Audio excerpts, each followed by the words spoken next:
내 아들이 피땀 흘려 벌어서 산 아파트야. 네가 발을 디딜 자격이 있어?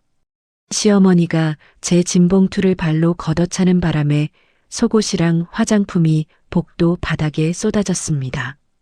그것도 모자라 안방에서 나온 내 고교 동창이 배를 쓰다듬으며 이렇게 말하더라고요.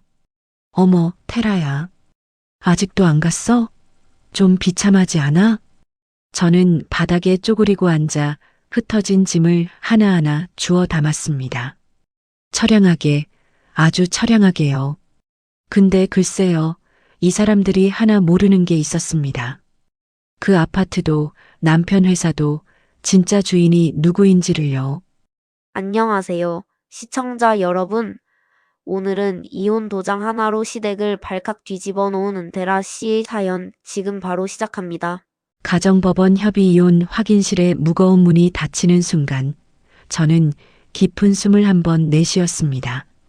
3년이라는 시간이 마침내 끝났습니다. 복도로 나서자마자 표제이가 양복 안주머니에서 무언가를 꺼내 제 앞으로 내밀었습니다. 이거 너한테도 줘야 할 것 같아서. 분홍빛 청첩장이었습니다. 표제이, 신세리. 두 이름이 금색 글씨로 나란히 박혀 있었죠. 다음 달 12일이야. 올 필요는 없는데 뭐 예의상. 제이가 청첩장을 제 손에 쥐어주며 능청스럽게 웃었습니다. 저는 두 눈을 크게 뜨고 입술을 파르르 떨며 청첩장을 바라보았습니다. 세리랑? 우리 동창 신세리? 그래. 좀 미안하긴 한데 원래 사랑은 어쩔 수 없는 거잖아. 제이가 넥타이 매듭을 매만지며 태연하게 대답했습니다. 저는 청첩장을 쥔 손을 부들부들 떨었습니다. 충격을 받은 전처의 모습, 완벽하게 연기해야 했으니까요. 하지만 속으로는 웃음이 터질 것 같았습니다. 방금 이 멍청한 남자가 서명한 합의서에는 재산 분할을 일체 포기하며 상대방의 채무에 관여하지 않는다는 독소 조항이 들어 있었거든요. 제이는 그 문장의 의미도 모른 채 볼펜을 휘갈겼습니다. 축하해. 저는 목소리를 가늘게 떨며 고개를 숙였습니다. 고마워. 그럼 잘 살아. 제이가 가벼운 손인사를 남기고 건물 앞에 대기하고 있던 검은색 외제 승용차에 올라탔습니다. 법인 차량이죠. 제 돈으로 산 법인 차량. 꽁무니를 빼는 차 뒷모습을 바라보며 저는 중얼거렸습니다. 제이 씨, 그 차도 오래 못 탈 텐데. 택시를 잡아타고 시댁 아파트로 향했습니다. 3년간 검소한 며느리 노릇을 하며 버텨온 그 집에서 마지막으로 챙길 것들이 남아 있었거든요. 현관 비밀번호를 누르고 문을 열었을 때 저는 제 눈을 의심했습니다. 거실 한복판에 검은 쓰레기 봉투 4개가 뒹굴고 있었습니다. 제 옷가지와 물건들이 아무렇게나 쑤셔 박혀 있었죠.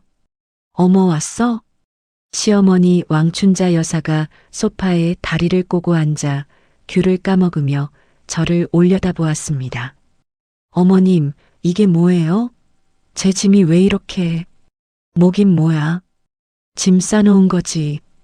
이혼했으면 빨리빨리 나가야 할 거 아냐. 왕 여사가 귤 껍질을 바닥에 툭 던지며 턱짓을 했습니다. 그때 안방 문이 열리더니 신세리가 슬리퍼를 끌며 나왔습니다. 배를 두 손으로 감싸 안은 채 제 앞에서 노골적으로 배를 내밀어 보였죠. 어머, 테라야.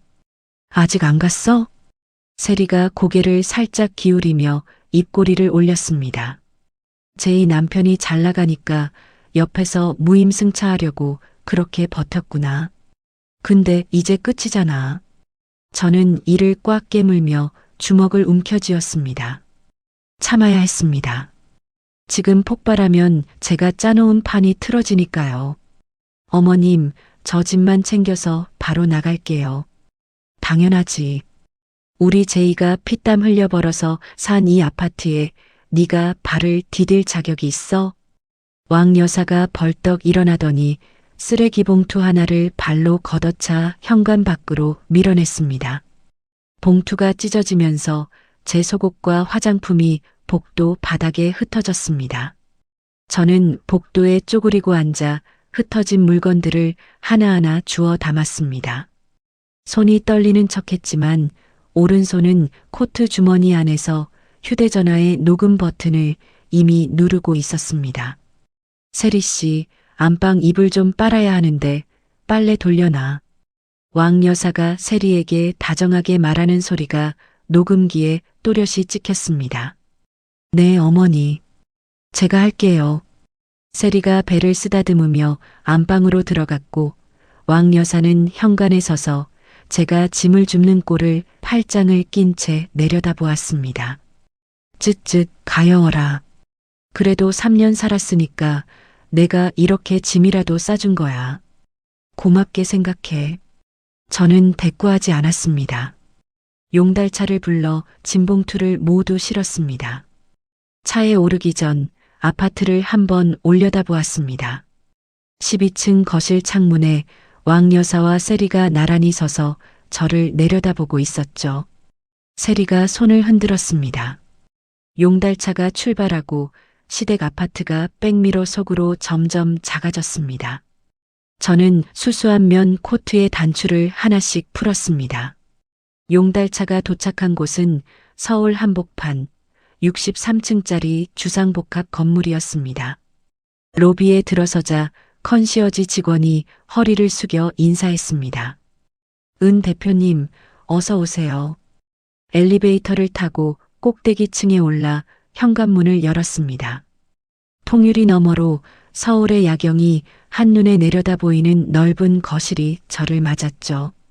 저는 면 코트를 벗어 소파 위에 던지고 드레스룸으로 들어갔습니다. 서재 금고를 열자 파일 3개가 가지런히 놓여 있었습니다. 첫 번째 파일, 제2회사의 50억 원대 은행 대출 연대보증서, 보증인 이름 은퇴라. 두 번째 파일, 시댁 아파트 전세 계약서, 계약자 이름 은퇴라. 세 번째 파일, 제2회사의 핵심 기술 특허권 등록증 6건, 권리자 이름 은퇴라. 제이가 자수성가했다고 떠벌렸던 그 회사의 심장과 폐, 그리고 피가 전부 제 것이었습니다. 저는 파일들을 책상 위에 펼쳐놓고 휴대전화를 들었습니다. 오빠 은퇴건의 번호를 눌렀죠. 오빠 나야. 도장 찍었어. 내일 아침 사무실에서 봐. 다음 날 아침 9시 저는 태건 오빠의 로펌 사무실 문을 열었습니다. 오빠는 이미 책상 위에 커피 2잔을 올려놓고 기다리고 있었죠. 앉아. 서류 가져왔지? 태건 오빠가 안경을 고쳤으며 손을 내밀었습니다. 저는 가방에서 파일 3개와 제이가 어제 서명한 합의서 원본을 꺼내 책상 위에 올려놓았습니다. 오빠가 합의서부터 펼쳐 한 장 한 장 넘기더니 입꼬리가 살짝 올라갔습니다. 이 사람 진짜 이걸 읽지도 않고 사인한 거야? 청첩장 건네줄 생각에 신이 나 있었거든. 도장 찍자마자 분홍색 청첩장을 내밀더라, 오빠. 저는 커피를 한 모금 마시며 대답했습니다. 동창이랑? 응. 신세리. 고등학교 때 같은 반이었어. 오빠가 혀를 차며 다음 파일을 열었습니다. 제2회사의 대출 서류였죠. 50억짜리 대출의 연대보증이 내 이름이니까 네가 빠지는 순간 은행에서는 대출금을 당장 갚으라고 들이닥칠 거야. 알아. 그래서 오늘 바로 은행에 갈 거야. 특허권도 오늘 다 정리하자. 법무팀한테 이미 말해놨어. 내용 증명 보낼 준비 끝났고 오빠가 볼펜을 돌리며 파일들을 순서대로 정리했습니다. 시댁 아파트 전세 계약도 해지해. 집주인한테 연락하고 가구랑 가전 영수증도 챙겨놨지? 당연하지. 냉장고부터 수저통까지 전부 내 카드로 결제한 거야. 저는 가방에서 두툼한 영수증 뭉치를 꺼내 흔들어 보였습니다. 오빠가 자리에서 일어나 창밖을 바라보며 말했습니다. 테라, 오늘 하루면 저 사람들 발밑이 전부 꺼져. 각오는 된 거지? 3년을 준비했어, 오빠. 저는 커피잔을 내려놓으며 또렷하게 대답했습니다. 같은 시각 제이와 세리는 청담동의 최고급 웨딩홀에 나란히 앉아 있었습니다. 물론 저는 그 자리에 없었지만 나중에 카드 결제 내역으로 전부 확인했죠. 수천만 원짜리 꽃 장식 옵션을 추가하고 하객 답례품을 최고급으로 올리고 드레스 피팅 일정까지 잡았더군요. 전부 제2의 법인카드로요. 왕여사도 한가했습니다. 강남의 고급 피부과에서 세리가 끊어준 회원권으로 관리를 받으며 동네 지인들에게 전화를 돌리고 있었죠. 우리 제이가 이번에 부잣집 딸을 만났어. 예쁘고 살림도 잘하고 아이고 전 며느리랑은 비교도 안 돼. 왕 여사가 피부과 의자에 기대 앉아 신이 나서 떠들어대고 있을 무렵 저는 주거래 은행의 센터장실 앞에 서 있었습니다. 9시 30분 은행 문이 열리자마자 들어갔습니다. 은퇴라 고객님, 어서 오세요. 무슨 일로 오셨습니까? 센터장이 명함을 건네며 자리를 권했습니다. 저는 이혼 확인서와 함께 한 장의 서류를 책상 위에 올려놓았습니다. 이 서류는 표제의 대표의 회사 대출에 대한 제 연대 보증을 철회하겠다는 신청서입니다. 이혼했으니 더 이상 보증인으로 묶여 있을 이유가 없어요. 센터장의 얼굴이 딱딱하게 굳었습니다. 보증인이 빠지시면 저희 입장에서는 담보가 사라지는 거라서. 네, 알고 있습니다. 그래서 가져온 거예요. 저는 센터장의 말이 끝나기도 전에 서류를 한 장 더 꺼냈습니다. 센터장이 서류를 받아 읽더니 고개를 끄덕였습니다. 알겠습니다. 절차대로 진행하겠습니다. 은행을 나오자마자 시댁 아파트 집주인에게 전화를 걸었습니다. 사장님, 은퇴라입니다. 이혼 절차가 끝나서 연락드려요. 제 이름으로 된 전세 계약을 해지하려고 합니다. 아, 네. 그러시면 현재 거주하시는 분한테 퇴거 안내를 보내야 하는데요. 네, 보내주세요. 거기 살고 있는 분은 더 이상 저와 관계없는 분이니까요. 전화를 끊고 바로 이삿짐 센터에 연락했습니다. 내일 아침 시댁 아파트에서 내 명의의 가정과 가구를 전부 수거해 달라고 접수했죠. 오후가 되자 태건 오빠의 법무팀이 움직이기 시작했습니다.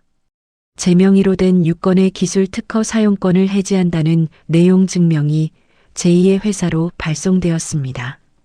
동시에 회사의 주요 거래처 대표들에게도 계약 주체가 변경되었다는 안내 공문이 일제히 나갔죠. 그 시각 제이는 웨딩홀에서 돌아와 회사에 들렀다가 격리부장의 다급한 목소리를 들었을 겁니다. 대표님, 은행에서 대출금 상환 관련 연락이 왔고요. 거래처 3곳에서 결제를 보류하겠다고 통보해 왔습니다. 뭐? 갑자기 왜? 제이가 넥타이를 잡아당기며 격리부장에게 되물었겠지만 아직 사태의 전체 그림은 보이지 않았을 겁니다. 저녁이 되자 제이의 전화가 쏟아지기 시작했습니다. 휴대전화 화면에 제이의 이름이 뜨고 사라지고 다시 뜨기를 반복했죠. 12통, 17통, 23통. 저는 휴대전화를 무음으로 바꾸고 소파 등받이에 기대 앉았습니다. 통유리 너머로 서울의 야경이 반짝이고 있었죠. 내일 아침이면 제2의 회사 서버가 멈추고 왕 여사의 아파트에서는 가구가 빠져나가기 시작할 겁니다. 저는 와인잔을 천천히 기울이며 내일을 기다렸습니다. 다음 날 오전 10시 제2의 회사 주거래 은행에서 공식 경고장을 보냈습니다. 보증인이 빠졌으니 대출금 50억 원을 대신 갚을 담보를 내놓든지 아니면 돈을 전부 돌려달라는 내용이었죠. 저는 오빠의 로펌 회의실에 앉아 실시간으로 보고를 받고 있었습니다. 태건 오빠가 법무팀 직원에게 전화를 받더니 저를 보며 고개를 끄덕였습니다. 은행에서 공문 나갔고 제2회사 쪽에서는 아직 아무 대응도 못하고 있대. 특허 쪽은 서버관리업체에 통보 완료했어. 오늘 중으로 특허 기술 기반 서비스 전부 멈춰. 저는 커피잔을 들어 한 모금 마셨습니다. 손끝 하나 떨리지 않았죠. 그 시각 제2의 회사 로비에서는 난리가 나고 있었습니다. 은행에서 대출금을 회수하겠다는 소문이 퍼지자 하청업체 대표들이 몰려들기 시작한 겁니다. 표 대표, 우리 밀린 돈 3억 어떻게 할 거야? 하청업체 사장 한 명이 로비 접수대를 주먹으로 내리치며 소리를 질렀습니다. 진정하세요. 지금 대표님이 회의 중이라서. 경리부장이 두 손을 내저으며 막아섰지만 소용이 없었죠. 회의는 무슨 회의? 우리도 직원들 월급 줘야 해. 당장 대표 불러. 또 다른 업체 사장이 로비 화분을 발로 걷어차 엎어버렸습니다. 흙이 바닥에 쏟아지고 화분 조각이 사방으로 흩어졌죠. 제이는 대표실에서 문을 잠근 채 전화기를 붙잡고 있었습니다. 투자자들의 항해 전화가 쉴 새 없이 걸려오고 있었거든요. 표 대표, 지금 회사 상황이 어떻게 된 건지 설명해 주시죠. 서버가 멈췄다면서요? 그게 지금 일시적인 문제라서 곧 해결됩니다. 걱정하실 거 없어요. 제이가 책상 모서리를 움켜쥔 채 거짓말을 내뱉었지만 목소리가 갈라지고 있었습니다. 전화를 끊자마자 경리부장이 대표실 문을 두드렸죠. 대표님, 큰일 났습니다. 특허 사용 금지 통보가 들어와서 핵심 서비스 서버를 전부 내려야 합니다. 뭐라고? 특허가 왜 갑자기? 제이가 문을 열고 나오다 복도에서 밀려오는 채권자들의 고함 소리에 얼굴이 하얗게 질렸습니다. 같은 시각 저는 오빠의 사무실에서 또 다른 보고를 기다리고 있었습니다. 시댁 아파트 쪽 소식이었죠. 오전 11시 이삿짐 센터 직원 4명이 시댁 아파트 현관 앞에 도착했습니다. 집주인이 보낸 퇴거 안내 서류도 함께였죠. 왕 여사가 현관문을 열었을 때 이삿짐 센터 직원이 서류를 내밀었습니다. 왕 춘자님 맞으시죠? 이 아파트에 있는 가전제품과 가구 전부 소유주인 은퇴라 시의 요청으로 수거하러 왔습니다.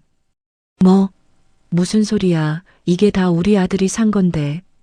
왕 여사가 팔을 벌려 현관을 막아섰습니다. 여기 구매 영수증이 있습니다. 냉장고, TV, 소파, 식탁, 에어컨, 전부 은퇴라 시 명의의 카드로 결제된 물건입니다. 직원이 영수증 사본 뭉치를 왕 여사 앞에 펼쳐 보였습니다. 왕 여사의 눈이 커졌다가 이내 얼굴이 벌겋게 달아올랐죠. 이건 며느리가 당연히 해야 할 일을 한 거지. 시집살이 하면서 집안 살림 사는 게 당연한 거 아니야? 왕 여사가 악을 썼지만 이삿짐 센터 직원들은 서류를 확인한 뒤 묵묵히 거실로 들어가 TV부터 벽에서 떼어내기 시작했습니다. 야, 이거 놓으라고. 왕 여사가 직원의 팔을 잡아당겼지만 집주인에게서 전화가 걸려왔습니다. 왕춘자 씨, 이 집 전세금이 은퇴라 시 명의인 거 아시죠? 은퇴라 씨가 계약을 해지했어요. 보증금은 은퇴라 씨한테 돌려줘야 하니까 죄송하지만 이번 달 안으로 집을 비워주셔야 합니다. 왕 여사의 손에서 힘이 빠졌습니다. 전화기를 쥔 채 그 자리에 털썩 주저앉았죠. 이게 무슨 이 집이 우리 제이가 산 거라고. 왕 여사가 허공을 바라보며 중얼거리는 사이 직원들은 냉장고를 옮기고 소파를 드러내고 식탁을 분해하기 시작했습니다. 1시간도 되지 않아 거실은 텅 비었습니다. 맨바닥에 먼지 자국만 남았죠. 왕 여사가 제게 전화를 걸기 시작했습니다. 1통, 2통, 10통, 20통.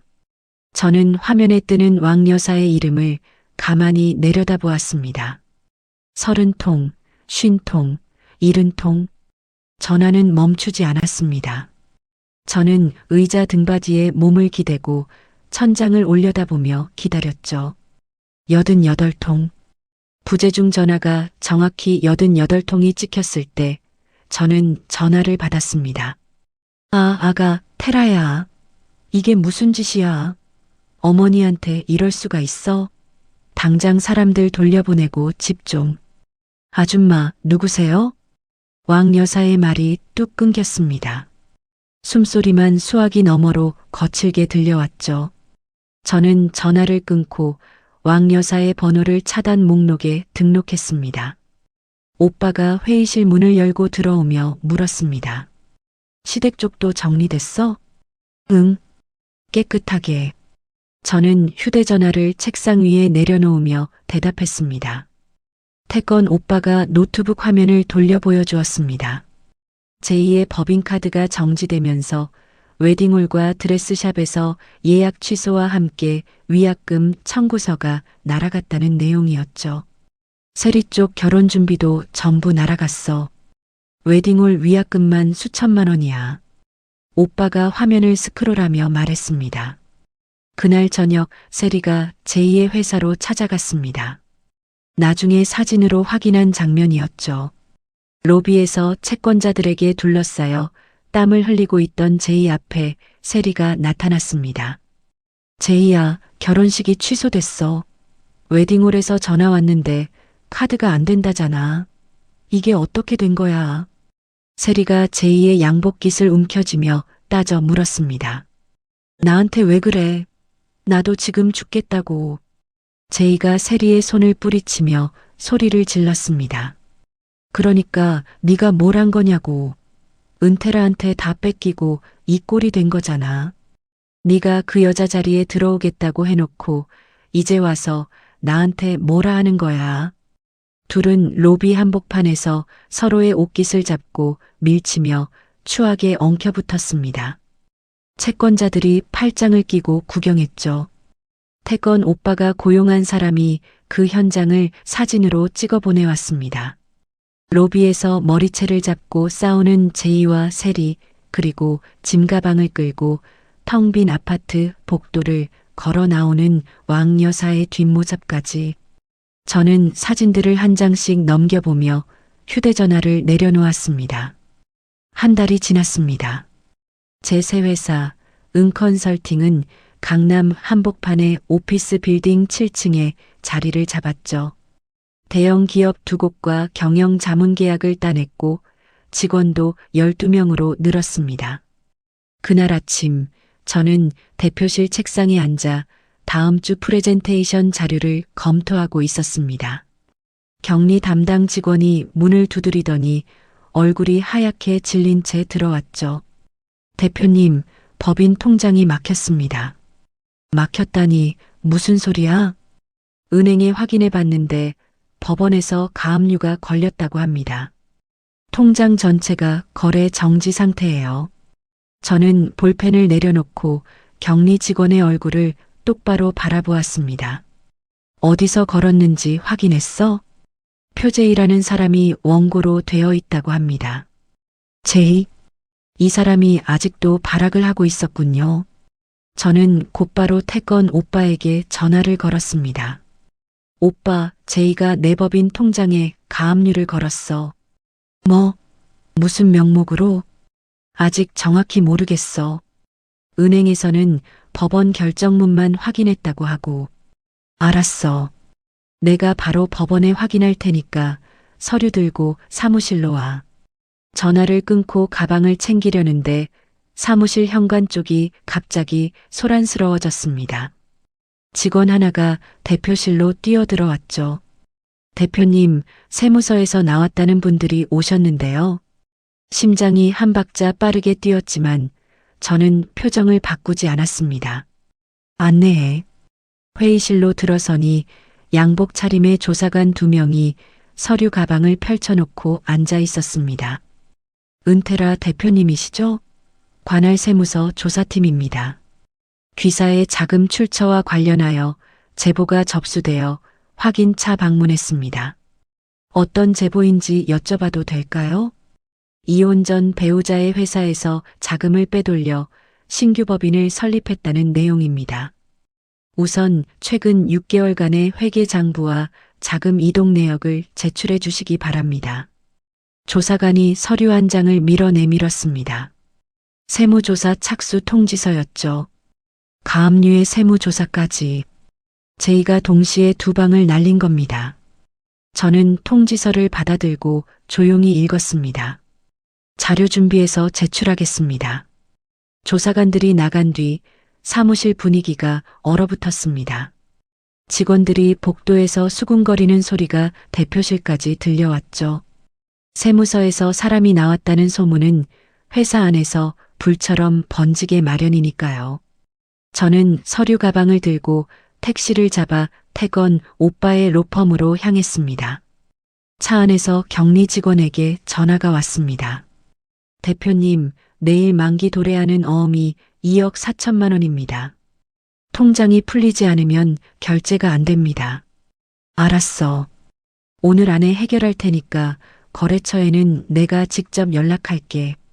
전화를 끊고 창밖을 바라보았습니다. 내일까지 통장이 안 풀리면 돈이 있는데도 어음을 막지 못하는 상황이 벌어집니다. 그렇게 되면 회사의 신용이 바닥을 치죠. 로펌 회의실에 도착하니 태건 오빠가 이미 법원에서 받아온 서류를 펼쳐놓고 있었습니다. 확인했어. 제이가 너한테 민사소송을 걸었더라. 이혼 전에 회사 자금을 빼돌려서 새 회사를 차렸다. 그러니까 돈을 돌려달라. 이런 내용이야. 말도 안 되는 소리를 소장에 써서 냈네. 근데 판사가 일단 가압류를 승인해버렸어. 소명 자료가 그럴듯하게 꾸며져 있었나 봐. 오빠가 이마를 짚으며 소장 사본을 넘겼습니다. 세무 쪽도 제이가 한 거야? 응. 내가 돈 세탁을 했다고 세무서에 제보했대. 오빠가 한숨을 내쉬더니 의자 등받이에 몸을 기댔습니다. 찌질한 놈이 꼬장은 기가 막히게 부리네. 저는 소장 내용을 한 줄 한 줄 읽어 내려갔습니다. 제이가 주장하는 금액, 근거, 자금 흐름도 전부 앞뒤가 안 맞는 억지투성이었지만 법원이 일단 가압류를 걸어버린 이상 시간이 문제였습니다. 오빠, 그것보다 더 큰 문제가 있어. 저는 휴대전화를 열어 오빠에게 보여주었습니다. 직장인 익명 커뮤니티에 올라온 글이었죠. 회사 자금을 횡령하고 남편을 파산시킨 독사 같은 전처의 실체. 글 아래에는 제 이름과 회사명이 버젓이 적혀 있었고 댓글 수백 개가 달려 있었습니다. 같은 내용의 글이 여러 커뮤니티에 동시에 도배되어 있었죠. 댓글 알바를 고용한 거야. 글 올린 시간이 전부 새벽 2시에서 3시 사이에 몰려 있어. 오빠가 화면을 스크롤하며 눈을 가늘게 떴습니다. 그것만이 아니야. 저는 다른 기사 하나를 띄웠습니다. 작은 인터넷 매체에 왕 여사의 인터뷰가 실려 있었죠. 며느리에게 전 재산을 뺏기고 길거리에 나앉은 불쌍한 노인이라는 제목 아래 왕 여사가 눈물을 글썽이며 카메라를 바라보는 사진이 박혀 있었습니다. 시어머니까지 동원했구나. 오빠가 혀를 찼습니다. 이미 클라이언트 두 곳에서 계약 보류를 통보해 왔습니다. 인터넷에 떠도는 횡령 의혹과 세무조사 소문 때문이었죠. 이대로 가면 회사가 사회적으로 매장당합니다. 저는 가방에서 파일 하나를 꺼내 회의 테이블 위에 올려놓았습니다. 오빠가 파일을 펼치더니 눈이 커졌죠. 이걸 아직 안 꺼낸 거였어? 이럴 때 쓰려고 아껴둔 거야, 오빠. 파일 안에는 제2회사에 돈을 넣어줄 때마다 작성한 차용증 원본 수십 장이 들어 있었습니다. 빌려준 금액, 날짜, 이자, 제2의 서명까지 전부 공증을 받아둔 것이었죠. 그리고 그 아래에는 제2가 법인카드로 세리에게 명품을 사주고 가짜 직원을 등록해서 월급을 빼돌린 내역이 빼곡히 정리된 장부가 있었습니다. 이게 제2의 진짜 횡령 장부야. 3년 동안 하나하나 모아뒀어. 오빠가 장부를 한 장씩 넘기며 입술을 깨물었습니다. 가압류 이의 신청은 내일 아침에 바로 넣자. 차용증이 이만큼 있으면 며칠 안에 풀려. 오빠가 파일을 덮으며 말했습니다. 세무조사는 내가 직접 소명하고 제2장부는 그쪽에 넘겨서 맞고발해. 알았어. 그리고 커뮤니티 글은 IP 추적 들어갈게. 정보통신망법으로 잡으면 돼. 오빠가 볼펜을 집어들고 노트에 순서를 적기 시작했습니다. 마지막으로 하나 더. 저는 휴대전화에 저장해둔 번호 하나를 오빠에게 보여주었습니다. 경제 쪽 전문 기자야. 제2의 횡령 증거랑 댓글 조작 정황을 전부 넘기려고. 오빠가 고개를 끄덕이며 볼펜을 내려놓았습니다. 내일부터 반격이다. 다음 날 아침 9시 태건 오빠의 법무팀은 법원 접수 창구가 열리자마자 가압류 이의 신청서를 제출했습니다. 첨부 서류만 2박스였죠. 제2회사에 돈을 넣어줄 때마다 작성한 차용증 원본 37장, 이자 납입 기록, 은행 송금 내역서까지 빠짐없이 들어 있었습니다. 빌려준 돈을 돌려받은 것뿐인데 그걸 횡령이라고 우기다니. 제이가 얼마나 궁색하게 소장을 꾸며냈는지 차용증 한 장이면 충분히 증명할 수 있었습니다. 법원의 판단은 빨랐습니다. 이틀 뒤 가압류 취소 결정이 내려왔죠. 결정문을 받아든 순간 저는 곧장 격리 직원에게 전화를 걸었습니다. 통장 풀렸어? 밀린 거래처 대금이랑 직원 급여 전부 오늘 안에 송금해. 네, 대표님. 바로 처리하겠습니다. 전화를 끊자마자 거래처 대표들에게 직접 연락을 돌렸습니다. 대표님, 은컨설팅 은테라입니다. 지연된 대금 오늘 중으로 입금됩니다. 불편 드려서 죄송합니다. 아, 네. 확인되면 연락드리겠습니다. 하루 만에 밀린 급여와 대금이 전부 빠져나가고 사무실 안의 공기가 다시 돌아오기 시작했습니다. 복도에서 수군거리던 직원들의 표정도 눈에 띄게 풀어졌죠. 다음 날 오전 저는 관할 세무서를 직접 찾아갔습니다. 조사관 2명이 회의실에서 기다리고 있었죠. 은테라 대표님, 자료 가져오셨습니까? 네. 여기 있습니다. 저는 가방에서 파일 4개를 꺼내 테이블 위에 올려놓았습니다. 회사 설립 자금의 출처를 증명하는 은행 거래 내역, 제 개인 자산 증빙 서류, 세금 납부 기록, 그리고 제2회사에서 돈을 회수한 경위를 정리한 자료까지. 보시면 아시겠지만 제 회사 설립 자금은 전부 제 개인 자산에서 나온 겁니다. 제2회사에서 빼돌린 게 아니라 제가 빌려준 돈을 돌려받은 거예요. 여기 차용증 원본하고 공증 기록이 있습니다. 조사관이 서류를 한 장씩 넘기며 꼼꼼히 살펴보았습니다. 옆에 앉은 다른 조사관도 계산기를 두드리며 금액을 대조했죠. 1시간 넘게 서류를 검토한 끝에 조사관이 고개를 들었습니다. 자금 흐름에 문제가 없는 것으로 보입니다. 추가 확인 사항이 생기면 연락드리겠습니다. 저는 자리에서 일어나다가 다시 앉았습니다. 가방 안에 아직 꺼내지 않은 것이 하나 남아 있었거든요. 조사관님, 하나 더 드릴 게 있습니다. 저는 검은색 USB 하나를 꺼내 테이블 위에 놓았습니다. 이건 뭡니까? 제보자인 표재혜 씨가 본인 회사에서 실제로 저지른 일들이 담긴 자료입니다. 법인카드로 개인 물품을 구매한 내역, 존재하지 않는 직원을 등록해서 월급을 빼간 기록, 그리고 그 돈이 흘러간 차명 계좌 정보까지 전부 들어 있습니다. 조사관의 눈빛이 달라졌습니다. USB를 받아든 조사관이 옆 동료와 눈을 마주치더니 고개를 끄덕였죠. 확인해 보겠습니다. 세무서를 나오며 태건 오빠에게 전화를 걸었습니다. 오빠, 소명 끝났어. USB도 넘겼고. 잘했어. 이쪽도 됐다. 커뮤니티 글 IP 추적 결과 나왔어. 어디서 접속한 거야? 세린의 집 와이파이하고 제2회사 사무실. 둘이 번갈아 가면서 올린 거야. 경찰의 정보통신망법 위반으로 고소장 접수했어. 오빠의 목소리가 차분하면서도 단단했습니다. 언론 쪽은? 기자한테 오늘 저녁에 자료 넘기기로 했어.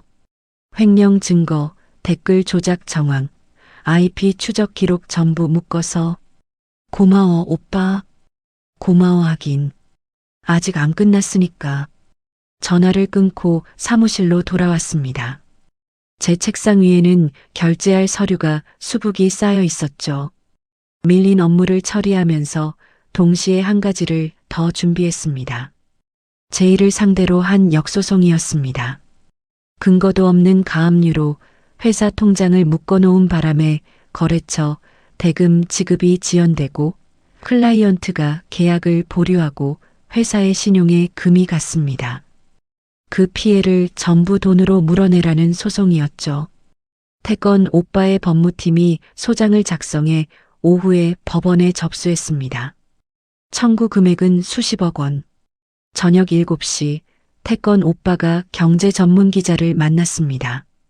제2의 횡령 증거, 가짜 직원 등록 내역, 세리의 차명 계좌, 커뮤니티 댓글 조작 IP 기록.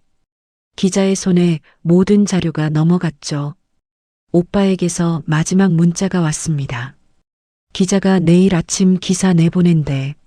일면이래. 저는 휴대전화를 책상 위에 내려놓고 사무실 창밖을 바라보았습니다.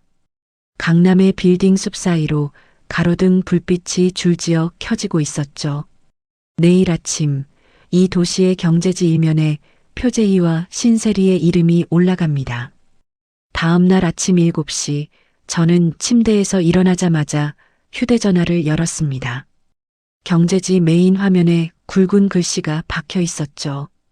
유망 벤처 대표 수십억대 횡령 및 여론 조작 의혹 충격. 기사 본문에는 제이가 법인카드로 세리에게 명품을 사준 내역, 존재하지 않는 직원 이름으로 월급을 빼간 기록, 그리고 커뮤니티에 허위 글을 도배한 IP 추적 결과까지 빠짐없이 실려 있었습니다. 기사가 나가자마자 인터넷이 뒤집어졌습니다. 며칠 전까지 저를 횡령범이라고 욕하던 댓글 창의 분위기가 완전히 바뀌었죠.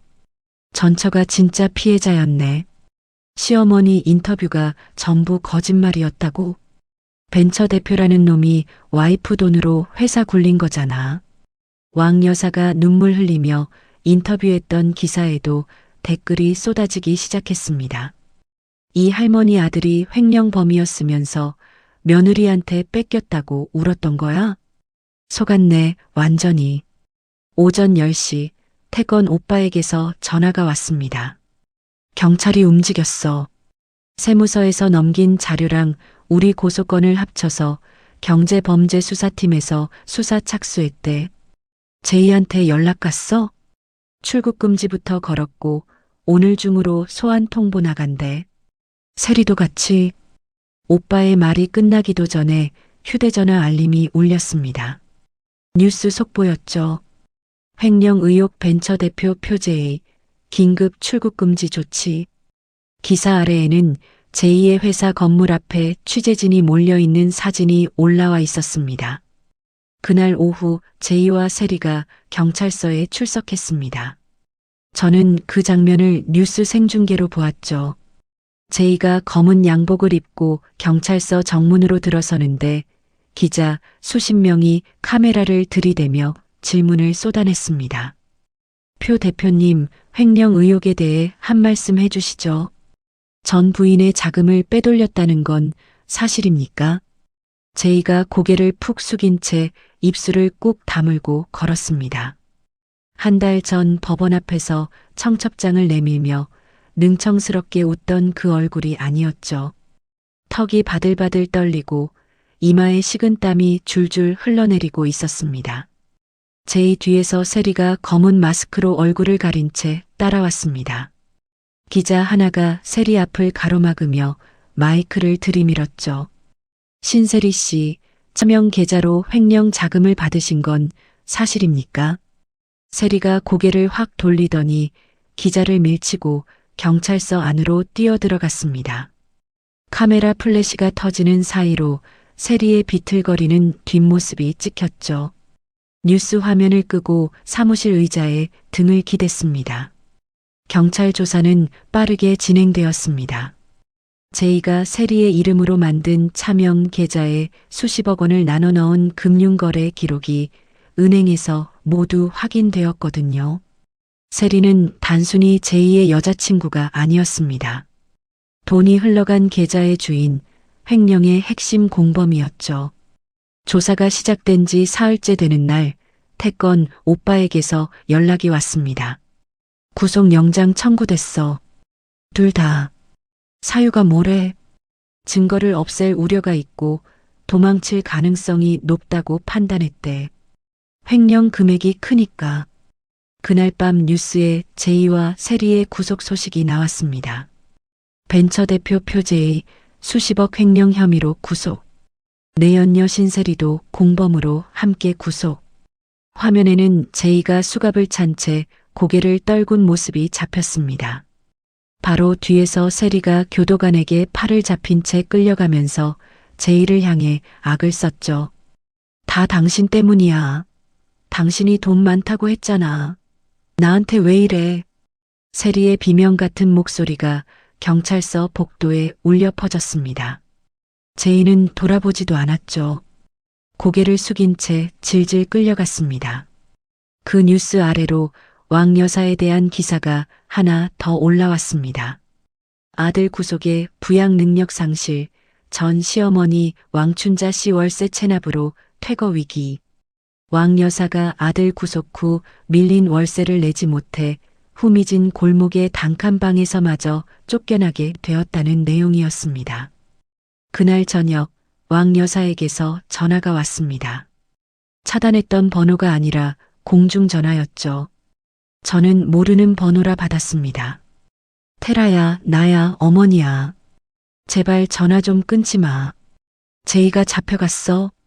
나 지금 갈 데가 없어. 한 번만 봐주면 안 되겠니? 왕 여사의 목소리가 갈라지고 코를 훌쩍이는 소리가 수화기 너머로 들려왔습니다. 저는 3초 동안 아무 말 없이 왕 여사의 울음소리를 들었습니다. 그리고 전화를 끊었죠. 태건 오빠의 법무팀에서 다음 날 왕 여사에 대한 접근 금지 서류를 보냈습니다. 앞으로 어떤 방법으로든 저에게 연락하면 법적 조치를 취하겠다는 내용이었죠. 세리의 가족들도 소식이 들려왔습니다. 세리의 부모와 언니가 면회 한 번 오지 않고 연락을 끊었다고 했죠. 횡령 공범의 가족이라는 꼬리표가 붙는 게 두려웠던 겁니다. 저는 사무실 책상에 앉아 내일 클라이언트 미팅 자료를 펼쳤습니다. 계약을 보류했던 두 곳에서 다시 연락이 왔거든요. 기사를 보고 사실관계를 확인한 뒤 계약을 재개하겠다는 내용이었습니다. 저는 서류에 펜을 대며 다음 일정을 정리했습니다. 몇 달이 흘렀습니다. 나뭇잎이 노랗게 물들기 시작한 어느 가을 아침, 저는 법원 정문 앞에 서 있었습니다. 태건 오빠가 차에서 내리며 저를 바라보았습니다. 긴장돼? 아니. 저는 코트깃을 여미며 짧게 대답했습니다. 오빠가 고개를 끄덕이더니 먼저 법원 안으로 걸어 들어갔죠. 방청석 맨 앞줄에 앉았습니다. 법정 안은 기자들과 방청객으로 빼곡했죠. 카메라 셔터 소리가 쉴 새 없이 울렸습니다. 잠시 후 연문이 열리고 제이와 세리가 수의를 입은 채 교도관에게 양쪽 팔을 잡힌 모습으로 들어왔습니다. 제이의 얼굴을 보는 순간 저는 속으로 한 박자 멈췄습니다. 구속된 지 몇 달 만에 광대뼈가 툭 튀어나올 만큼 볼이 꺼져 있었고 눈 밑에는 시커먼 그늘이 내려앉아 있었죠. 법원 앞에서 청첩장을 내밀던 그 사람이 맞는지 의심이 들 정도였습니다.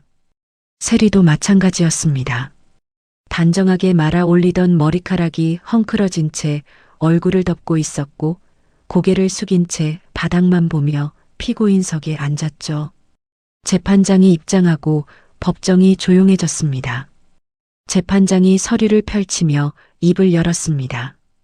피고인 표재의, 피고인 신세리. 두 사람은 피해자의 자본을 이용해 부당한 이득을 취했습니다. 그뿐만 아니라 피해자가 정당하게 자신의 재산을 되찾자 오히려 거짓 고소와 인터넷 여론 조작을 통해 피해자의 사회적 명예를 짓밟으려 했습니다. 재판장이 안경 너머로 피고인석을 바라보았습니다. 이러한 행위는 죄질이 극히 불량하며 반성의 태도 또한 충분하지 않다고 판단합니다. 법정 안이 숨소리조차 들리지 않을 만큼 고요해졌습니다. 피고인 표재희에게 징역 5년을 선고하며 횡령금 전액의 추징을 명합니다. 제이의 어깨가 축 꺼졌습니다. 피고인석의 난간을 두 손으로 움켜쥐었지만 손가락 마디가 하얗게 질려 있었죠. 피고인 신세리에게 징역 3년을 선고합니다. 세리의 몸이 한쪽으로 기울었습니다. 옆에 선 교도관이 팔을 잡아 부축했죠. 피고인들을 법정에서 구속합니다. 재판장의 마지막 한마디가 떨어지자 법정 안에 웅성거리는 소리가 퍼졌습니다. 카메라 셔터가 미친 듯이 터져 나왔죠. 제이가 피고인석에서 무릎이 꺾이며 주저앉았습니다. 교도관 2명이 양쪽에서 제이의 팔을 잡아 일으켜 세웠죠. 그 순간 세리가 벌떡 일어나 제이를 향해 손가락질을 했습니다. 다 너 때문이야. 네가 돈 있다고 잘 될 거라고 했잖아. 나한테 결혼하자고 해놓고 이게 뭐야. 세리가 목이 터져라 악을 질렀습니다. 시끄러워. 네가 계좌 만들어서 돈 빼자고 한 거잖아. 제이가 교도관에게 붙잡힌 채로 고개를 돌려 세리에게 소리쳤습니다. 뭐라고? 지금 나한테 뒤집어 씌우는 거야? 세리가 교도관의 손을 뿌리치려 발버둥 쳤습니다.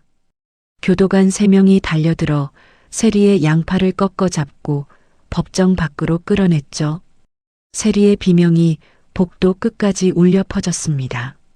저는 그 모든 것을 아무런 표정 없이 지켜보았습니다. 재판이 끝나고 법정 밖으로 나왔습니다. 복도를 걸어 로비로 향하는데 누군가 제 앞을 가로막았죠.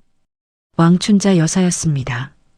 머리카락이 기름지게 엉겨붙어 있었고 누런 점퍼 소매가 해져 실밥이 풀려 있었습니다. 한쪽 손에는 무료 급식소의 비닐봉지를 들고 있었죠. 왕 여사가 제 앞에 무릎을 꿇더니 이마를 바닥에 찧었습니다. 테라야, 제발. 우리 제이 한 번만 봐줘라. 어머니가 잘못했어. 내가 잘못했으니까 제발 한 번만. 왕 여사의 이마가 대리석 바닥에 부딪히며 둔탁한 소리가 났습니다. 눈물과 콧물이 범벅이 된 얼굴로 바닥에 엎드린 채 제 코트 자락을 잡았죠. 저는 왕 여사의 손을 내려다보았습니다. 그 손이 제 진봉투를 현관 밖으로 걷어찬 바로 그 손이라는 것을 저는 분명히 기억하고 있었습니다. 저는 코트 자락을 가만히 빼내고 왕 여사를 한 번도 돌아보지 않은 채 정문으로 걸어 나갔습니다. 태건 오빠가 차 앞에 기대서서 기다리고 있었습니다. 오빠가 조수석 문을 열어주며 물었죠. 괜찮아? 응. 저는 차에 올라타며 짧게 대답했습니다. 오빠가 운전석에 앉아 시동을 걸며 말했습니다. 제이가 숨겨놓은 나머지 재산도 파산 절차를 통해 전부 압류 들어갔어. 세리 이름으로 된 것까지 싹 다. 빚은? 횡령금 추징에 우리 역소송 배상금까지 합치면 출소해도 평생 갚아야 할 거야. 저는 고개를 끄덕였습니다. 오빠가 서류 한 장을 건넸습니다. 제2의 회사 파산에 따른 마지막 채권 회수 서류였죠. 저는 볼펜을 꺼내 서명란에 이름을 적었습니다. 이제 끝이야, 오빠. 그래. 끝났어. 오빠가 차를 출발시켰습니다. 창문을 열자 가을바람이 차 안으로 들어왔죠. 법원 건물이 백미러 속으로 점점 작아졌습니다. 저는 창밖으로 스쳐 지나가는 은행나무 가로수를 바라보며 눈을 감았습니다. 1년이 지났습니다. 은컨설팅은 강남 한복판의 대형 오피스 빌딩 22층 전체를 사옥으로 쓰고 있었죠. 직원은 12명에서 60명으로 늘었고 굵직한 기업 실사 프로젝트를 연달아 성공시키며 업계에서 가장 빠르게 성장하는 컨설팅 회사로 이름을 올렸습니다. 그날 아침 대표실 책상 위에 경제 전문지 한 권이 놓여 있었습니다. 표지에 제 얼굴이 실려 있었죠. 올해의 여성 CEO, 은컨설팅 은테라 대표. 저는 잡지를 집어들고 표지를 한참 들여다보았습니다. 3년 전 시댁 현관 앞에서 쓰레기 봉투에 담긴 짐을 줍던 여자의 얼굴이 아니었습니다. 잡지를 책상 서랍에 넣고 결제 서류를 펼쳤습니다. 다음 분기 투자 유치 계획서, 신규 클라이언트 계약서, 해외 지사 설립 검토 보고서, 은컨설팅이라는 이름 석자 위에 제 서명을 하나하나 올렸습니다. 점심때 태권 오빠에게서 전화가 왔습니다. 테라, 밥 먹었어? 아직. 서류 보고 있었어. 제이 근황 들었어? 저는 볼펜을 멈추고 수화기에 귀를 기울였습니다. 추징금 압박에 교도소 안에서 노역을 하고 있는데 하루하루 버티기 힘든 모양이야. 면회 오는 사람도 없고, 세리는 수감자들 사이에서 완전히 왕따래. 불륜의 횡령범이라고 아무도 상대를 안 한대. 저는 창밖을 바라보았습니다. 가을 햇살이 유리창에 부딪혀 반짝이고 있었죠. 왕 여사는? 오빠가 잠깐 뜸을 들이더니 조용히 말했습니다. 재개발 구역 쪽 지하철역이랑 무료 급식소를 왔다 갔다 하면서 지내고 있대. 지나가는 사람 붙잡고 아들 자랑을 하는데 아무도 안 들어준다더라. 저는 아무 말 없이 오빠의 말을 들었습니다. 불쌍하다는 얘기는 아니야. 그냥 알려주는 거야. 알아, 오빠. 전화를 끊고 의자 등받이에 기대 앉았습니다. 대표실 벽 한쪽에는 은컨설팅의 첫 번째 계약서가 액자에 넣어져 걸려 있었죠. 가압류가 풀리던 날 밤 사무실에 홀로 앉아 떨리는 손으로 서명했던 바로 그 계약서였습니다. 저녁 7시 회사 근처 고급 레스토랑에서 전 직원이 모였습니다. 은컨설팅 창립 1주년 축하 파티였죠. 직원들이 샴페인 잔을 들고 저를 바라보았습니다. 저는 자리에서 일어나 잔을 들었습니다. 1년 전에 이 회사를 만들 때 법인 통장이 묶이고 세무조사가 들이닥치고 인터넷에 온갖 거짓말이 떠돌아다녔어요. 그때 여러분 중 누구도 저를 떠나지 않았죠. 직원들이 조용히 귀를 기울였습니다. 그때 깨달은 게 있어요. 우리를 지켜주는 건 좋은 말이나 화려한 간판이 아니라 한 장 한 장 정직하게 쌓아 올린 서류와 투명한 숫자라는 겁니다. 계약서 한 장이 1000마디 말보다 강합니다. 저는 잔을 높이 들었습니다. 앞으로도 이 원칙 하나만 지키면 은컨설팅은 누구도 무너뜨리지 못합니다. 1주년 축하합니다, 여러분. 직원들이 환호하며 잔을 부딪혔습니다. 샴페인 거품이 넘치고 웃음소리가 레스토랑 안을 가득 채웠죠. 파티를 마치고 레스토랑 밖으로 나오니 태권 오빠가 입구 앞에 서서 기다리고 있었습니다. 양복 주머니에 두 손을 넣은 채 환하게 웃고 있었죠. 좋은 연설이었어. 들었어? 안에서 다 들려. 목소리가 커서. 저는 웃으며 오빠 옆에 나란히 섰습니다. 오빠가 걸으며 말했죠. 다음 분기에 대형 투자 유치건이 하나 들어왔어. 규모가 꽤 커. 내일 사무실에서 같이 보자. 좋아. 내일 아침에 갈게. 저는 고개를 끄덕이며 걸음을 옮겼습니다. 강남의 밤거리에 빌딩의 불빛이 쏟아져 내리고 있었죠. 3년 전 용달차 뒷자리에서 시댁 아파트가 멀어지는 것을 바라보던 저는 아무것도 가진 게 없는 쫓겨난 며느리처럼 보였을 겁니다. 하지만 진짜 제 것은 단 하나도 잃지 않았죠. 진정한 힘은 누군가의 아내라는 이름이 아니라 제 손으로 쌓아 올린 능력과 제 이름이 찍힌 서류에서 나옵니다. 저는 서울의 밤하늘을 올려다보며 발걸음을 내디뎠습니다. 여러분, 오늘 이야기 끝까지 들으셨죠? 은테라 씨는 3년이라는 시간 동안 참 많은 것을 참았습니다. 시어머니의 구박도, 남편의 무능함도, 동창의 배신도요. 하지만 테라 씨가 진짜 대단했던 건 감정에 휘둘려서 소리 지르거나 울면서 매달리지 않았다는 겁니다. 대신 서류를 모았죠. 차용증, 영수증, 계약서, 녹음 파일. 한 장 한 장이 전부 무기였습니다. 여러분, 사람이 정말 무서울 때가 언제인지 아세요? 울 때가 아니라 웃으면서 준비할 때입니다. 테라 씨가 바닥에 쪼그리고 앉아 짐을 주워 담을 때 시어머니와 세리는 이겼다고 생각했겠죠.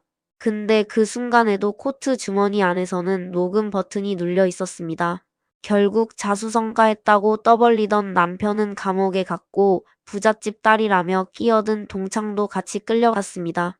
아들 돈으로 산 집이라고 큰 소리치던 시어머니는 그 집이 며느리 돈이었다는 걸 알고 나서야 바닥에 주저앉았죠. 허세는 오래가지 못합니다. 남의 것 위에 세운 자신감은 주인이 돌아오는 순간 무너지게 되어 있으니까요. 진짜 내 것은 내 이름이 찍힌 서류 위에만 존재합니다. 테라 씨가 증명한 건 바로 그 한 가지였습니다. 이야기를 끝까지 들어주신 분이 계시다면 잘 들었다고 댓글 하나만 남겨주세요.